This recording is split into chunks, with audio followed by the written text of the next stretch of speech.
Hej. Vi har om realisme. Det første vi starter med at gå igennem, det er, hvad er realisme? Så går vi ind i, så nævner vi citater, og så derefter det, så går vi ind i, så runder vi det af og kommer med konklusionen. Jeg starter med realisme nu. Hvad er realisme? At noget realistisk vil sige, at noget som mennesket, altså det er noget mennesket har set før. Altså man kan se, at for eksempel hvis der er en hund, som der lige pludselig kommer og taler, det er jo ikke særlig realistisk, fordi det er noget, vi som mennesker ikke har oplevet før. Så det kan vi ikke kalde realistisk, nej. Så er det mere urealistisk. Ja, og realismen er virkelighedspunkter, der bygger på kendsgerninger eller steder og ting i hverdagen, som man kan se for sig selv i virkeligheden. Det viser også personer, der taler og handler på en virkelig måde. Den er en måde at se verden, som den er, eller som den skulle være, som så er virkelighedsafspejlingen. Man beskriver hverdags- og samfundslivet, og romanen er en realistisk tekst, som tager udgangspunkt i en genkendelig fysisk virkelighed, som er ramme for almindelige menneskers liv. Det handler ikke om at ligne verden, men at skabe realisme-effekter, som giver os som læser en realistisk skildring af tingene. Det sker ved, at fortællingen handler om almindelige mennesker, som er lettere at identificere os med. Det kan vi også se i romanen. Vores fortæller har valgt at lave selve rollerne så personlige som muligt, at vi kan relatere til deres situationer og hvordan de handler. Hvis vi dog ikke vidste noget om deres baggrund og hvorfor de handler som de gør, så vil den nok ikke være så realistisk. Og nu har vi så citaterne, vi vil gå ind på. Jeg har lige først noget at sige. Vi fik et uddrag af en novelle, skulle jeg mene, som Camilla så har givet til os. Der er et lille uddrag her, som jeg har lyst til at læse op.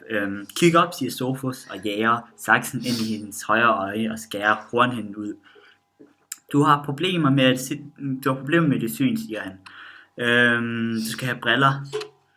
Mor lukkede det blødende øje og læste med det andet. Der er nyt om prinsesse Dianas ulykke. Det her uddrag, det er på mange måder mærkeligt. Vi kan se, at det er ikke noget normalt, at man bare læser videre med et blødende øje. Måden at mor reagerer på for folk til at tro, for folk til at tænke på, at det er noget, der sker, altså det sker dagligdag, det er noget, der sker mange gange. Ja, og det er på mange måder urealistisk, fordi at det er noget, vi ikke har. Det er ikke noget, vi kan relatere til på en måde. Ja.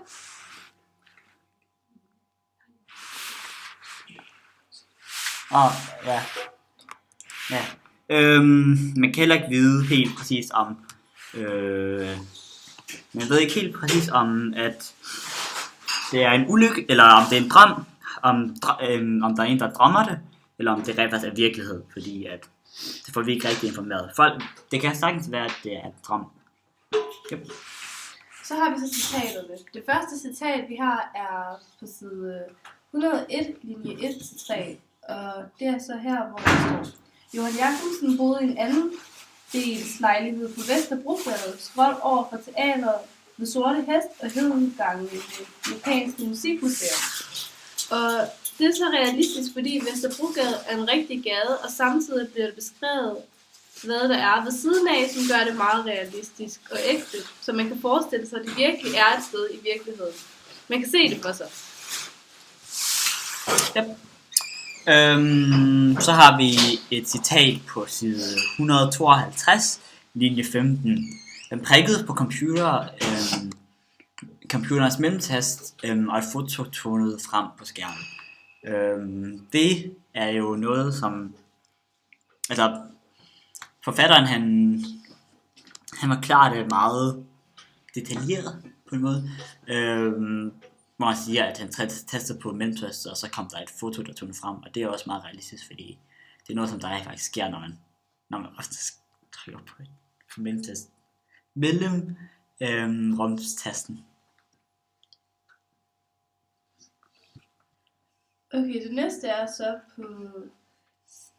på side 190, og det er lige før det nye afsnit starter, og det er der, hvor der står Trivial Pursuit-spil. Og det er så et spil, og det er også realistisk, fordi dette spil er ægte, og noget, som jeg selv har spillet, så det er meget ægte, og noget, man kan relatere til at blive spillet. Og det med ostene, og de der små pooler og sådan noget, alt det, de siger, og kortene og sådan noget, ja. Ja. Og på side 198, linje 6, så står der, at Ditlev så på linket www.excalibur.crossbow.dk. Det er faktisk en rigtig hjemmeside. Vi har lavet noget research, og så har vi fundet ud af, at den der hjemmeside den er rigtig. Men den der model, han nævner i den der crossbow armbrystmodel, han nævner i bogen, den der er desværre ikke rigtig. Men siden og mærket er det rigtigt. Og det er faktisk sælger crossbow-sortimentet. Ja. Næste citat er på side 241, linje 3. Og det er Bispebjerg Hospital. Og det er realistisk, fordi det er et hospital, der er rigtigt. Og hvad der gør det mere realistisk, er den måde, det er blevet beskrevet på. Der bliver nemlig også fortalt, at det er det smukkeste hospital, og så videre, hvilket gør, at man kan tydeligt se det for os, at det sådan er meget overklasseagtigt, og ja.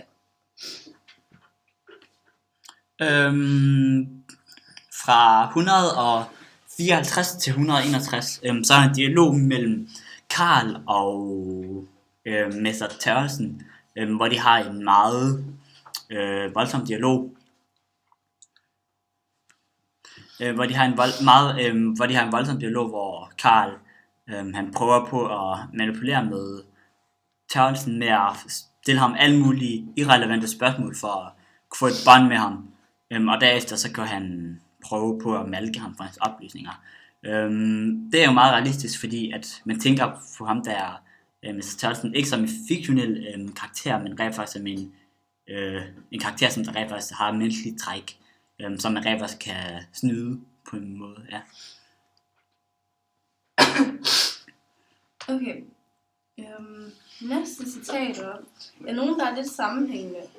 Og det er fordi, at det illustrerer karaktererne, hvordan de er som personer, og hvilket gør dem realistiske, og hvordan man kan relatere til deres væremåde, og hvordan de er. For eksempel så Rotte-Trine, hun er et meget lavtliggende københavnsk sprog, og det kan man se på side 215, linje 2, forneden, og der står der så, Kimi altså, jeg må have et fix, ikke? Spørgsmålstegn. Og der kan man se på den måde, hvordan hun snakker på. Man kan tydeligt sådan høre hendes stemme på det, og så kan man også se, det er et kort sprog og meget enkelt og krævende, da hun gerne vil have det hurtigt muligt.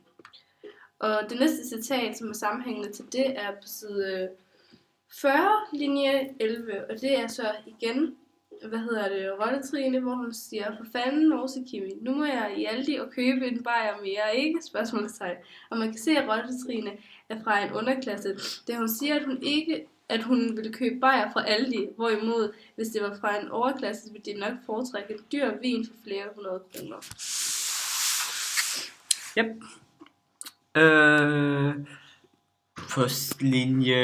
På side 224, linje 6,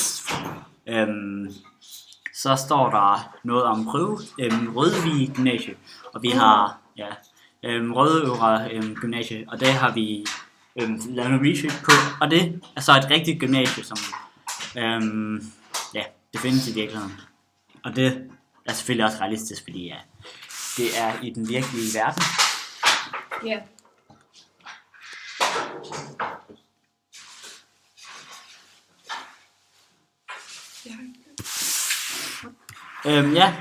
Side 8, linje 7, nedefra, så står der, Midt ind i banegårdshallen stod et skilt med dagens avis forsider foran DSB-kiosken og gjorde livet surt for travle og blinde.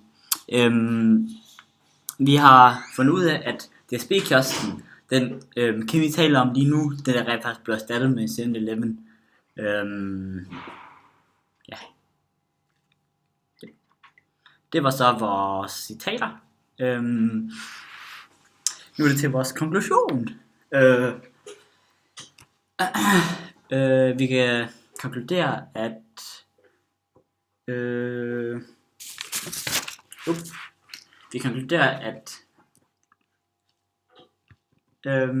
at der er mange realistiske træk i fasandræberne, og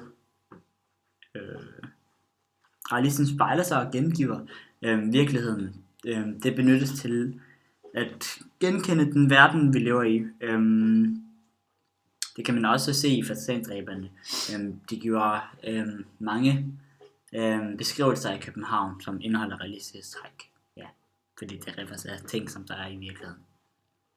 Yep. Det var så vores... Lige en ting til ved det sidste citat, Ahmed nævnte, så kan man så sige, at det stadig er meget realistisk, fordi at det er jo en kiosk stadig nu, og det var det jo før, og man kan stadig forestille sig det i banegården, og hvordan miljøet er, og så videre. Ja. Det var så det. Tak for at du gad at lytte.